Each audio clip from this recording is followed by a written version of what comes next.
If you're in that Bermuda's triangle of fitness, not fat, but also not skinny, and not yet in shape, then you don't need to keep changing up your home workouts every 4 to 6 weeks. That's the lie that you see, that you hear everywhere, and it's costing you results. Rejecting this myth allowed me to transform my body, my physique, from this to this, working out at home. The truth is, you don't need 40 exercises, numerous exercise variations to get results working out at home, to confuse your muscles. You need to make these 4 habits the backbone of your home workout routine instead, starting with the one most guys skip. And it's one of the top 2 or 3 things that takes home workouts from just going through the motions to engineered results. But you've heard the textbook definitions before. Do a little bit more than last time. Do a little bit more every week. Lift a little more weight. Do a few more reps. Hearing it again doesn't add anything though, no matter how effective the advice is. So instead of worrying about the textbook definition of progressive overload, I just want you to focus on this for your home workouts. Compete against yourself. Compete against what you did last week, last workout. If you take that on in your home workouts, you're gonna be applying progressive overload without even thinking about it, right? And here's a pro tip. The surefire way to make sure you're doing this is to track your workouts. But this way you always know what you're competing against, what you did last week, instead of hoping that you remembered the right weight you used or the right number of reps that you did last week. Start writing down your workouts, whether that's on a computer or on your phone, on an app, or in a notebook if that makes it faster and easier to do. You always will know how to compete against yourself, what to shoot for to beat what you did last time. Now, with all this said about competing against yourself and pushing hard, putting progressive overload into action, this is the other side of the coin.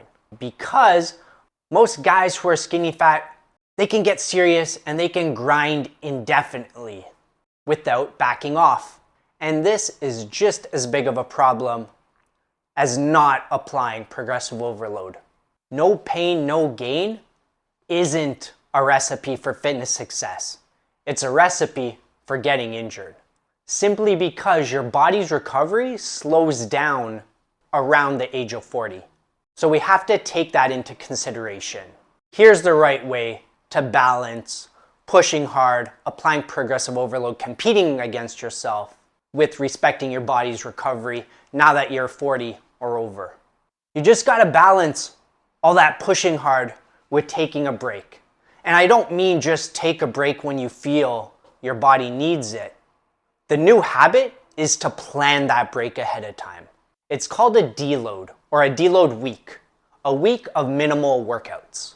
1 set of every exercise instead of 2 or 3, using weights that are about 20% lower than what you usually use in your hard working sets. That's how you do it. And as for how often, about every 6 to 8 weeks. If you're pushing harder, you're really pushing hard in your home workouts, plan it for every 6th week. That's what I do. If you're a little bit more conservative in your home workouts, then try for putting one every 8 weeks and see how your body responds.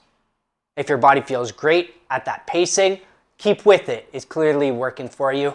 And if you find some aches and pains still developing before that deload week, then that might be a sign you want to try putting it in every 6th week, okay?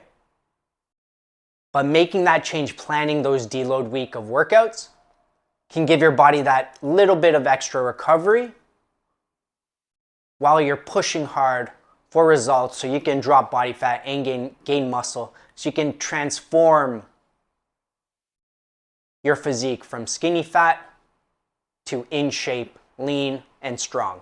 Now, you may think that means we want to chase muscle soreness or a pump. And you may think that because most guys think that if the muscles feel sore the next day, if they get a good pump in a workout, that they must be doing the right thing, that indicates their workouts are working.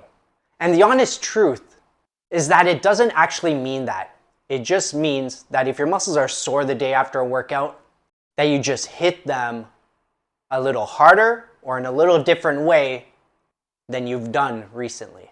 So if you want to lean out and build muscles so that you're not skinny fat anymore, so you transform that. So you can't just chase the feeling of sore muscles the day after a workout. You can't just chase a pump in your home workouts. Chase this instead, because it'll actually mean that you're progressing. Simply put, chase strength. Chase getting stronger, seeing the numbers go up, lifting a little bit more weight, doing more reps with the same weight or a higher weight. Make getting stronger your target. It ties in perfectly with how we're focusing on competing with yourself in your home workouts to apply progressive overload. Chase getting stronger. Make that the sign that your workouts, that your home workouts are actually working.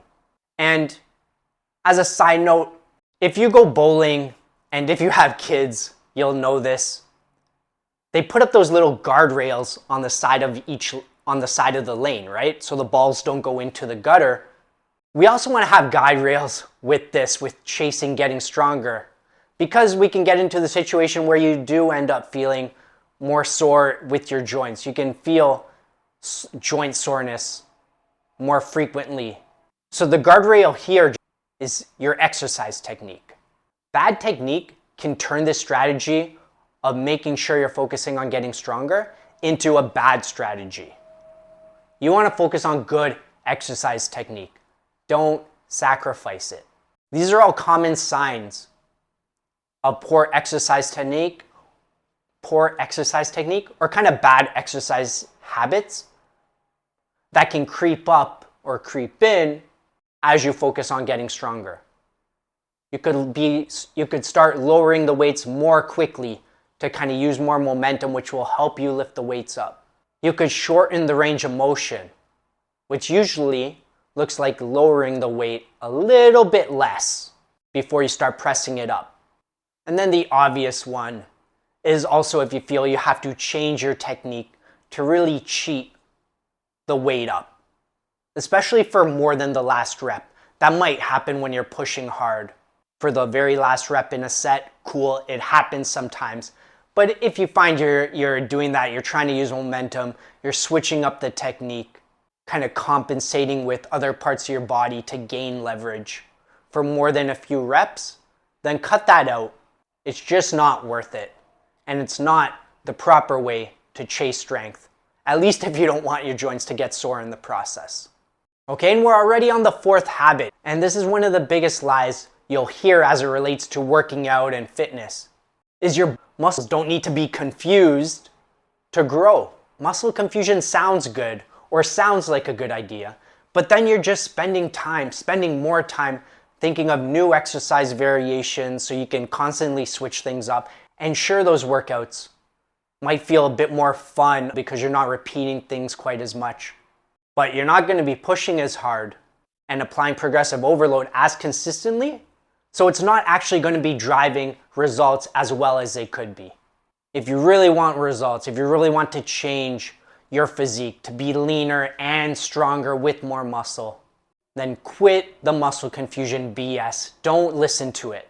The thing to do instead that no one says is stick with exercise variations for 12 weeks, maybe even 24 weeks or longer. In general, in my workouts, I'll swap exercises out every 12 weeks, but only the ones I find that aren't working for me, either because of how they feel or I've stopped progressing on them. Lots of my exercise I've kept in my workouts for 24 weeks or even longer than that. Now, all that said, of course, try to find exercise variations that you enjoy, that you can push hard, that feel effective. Of course, the more of those exercise variations you can know or have in your back pocket, the better your overall home workout routine is going to be. But not learning new exercise variations every week or every couple of weeks means you can spend more time competing with yourself, pushing, applying progressive overload, which just means better results. If you always feel like you spin your wheels with your home workouts, that you're not quite sure that they're working, this is a number one thing I would recommend changing first, is pick some exercise variations and stick with them for 12 weeks at least. If you can do that, I'm confident that your progress will be better.